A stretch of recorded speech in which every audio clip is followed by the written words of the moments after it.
Pannur bank തട്ടിപ്പ് കേസിൽ മുൻ MP PK ബിജു ഇഡിക്ക് മുന്നിൽ ഹാജരായി. ഇഡിയുടെ ചോദ്യം ചെയ്യൽ ആരംഭിക്കും ഉടൻ. നേരത്തെ PK ഷാജനും ഇഡി നോട്ടീസ് നൽകിയിരുന്നു. അല്ല, ഇഡി വിളിച്ചിരിക്കുന്നു, എന്താണെന്നറിയില്ല. അതെ, അവരുമായിട്ട് അവര് ചോദിക്കുന്ന ചോദ്യങ്ങൾക്ക് എനിക്ക് കഴിയുന്ന മറുപടി കൊടുക്കുക എന്നുള്ളതാണ് ഒരു ഉദ്ദേശിക്കുന്നു തോന്നുന്നു. നോക്കാം, ഇത് കഴിഞ്ഞിട്ട് പറയാം. പാർട്ടിയുടെ അന്വേഷണ സമിതിയിലെ അംഗമാണെന്നതിലേക്ക് എന്താണെന്നറിയില്ല, അതൊന്നും പറഞ്ഞിട്ടില്ല. ആവശ്യപ്പെട്ടിട്ടുണ്ടോ? ഇല്ല ഇല്ല ഇല്ല ഇല്ല ഇല്ല ആദ്യമായിട്ട് നോട്ടീസ് തരും. അതെ അതെ, നേരത്തെ നോട്ടീസ്. അത് നിങ്ങൾ വാർത്ത കൊടുത്താൽ മാത്രമേ ഉള്ളൂ. വിളിക്കുമ്പോൾ പോകുമെന്ന് ഞാൻ അന്ന് തന്നെ പറഞ്ഞിരുന്നു. അന്വേഷണ കമ്മീഷനുമായിട്ട് റിപ്പോർട്ട് ആവശ്യപ്പെട്ടിട്ടുണ്ടോ? ഇല്ല, ഒന്നും ആവശ്യപ്പെട്ടിട്ടില്ല.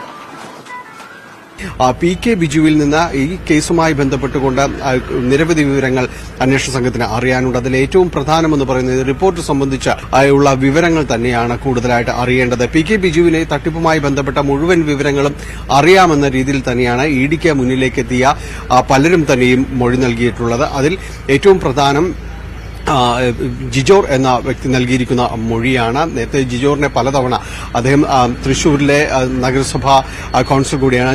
ജിജോറിന്റെ മൊഴി പ്രകാരം ഇതിൽ PK ബിജുവിന് ഇതുമായി ബന്ധപ്പെട്ടുകൊണ്ട് പല കാര്യങ്ങളും അറിയാം. അതോടൊപ്പം തന്നെ ഇതിൽ ഒരു മുഖ്യപ്രതിയായ P സതീഷ് കുമാറിന്റെ സഹോദരൻ P ശ്രീജിത്തിന്റെ അക്കൌണ്ടിൽ നിന്ന് ബിജുവിന്റെ നിർദ്ദേശപ്രകാരം ഒരു തുക 5 ലക്ഷത്തോളം തുക ായിട്ടുള്ള മൊഴികളടക്കമുള്ള കാര്യങ്ങളുണ്ട്. അപ്പോൾ ഈ കാര്യങ്ങളുടെ എല്ലാം തന്നെ സത്യാവസ്ഥ പുറത്തു വരേണ്ടതുണ്ട്. അതുമായി ബന്ധപ്പെട്ടുകൊണ്ട് ഉള്ള ഒരു അന്വേഷണമാണ് ഇഡി മുന്നോട്ട് കൊണ്ടുപോകുന്നത്. നിരവധിയായ പരാതികൾ ലഭിച്ചിരുന്നു.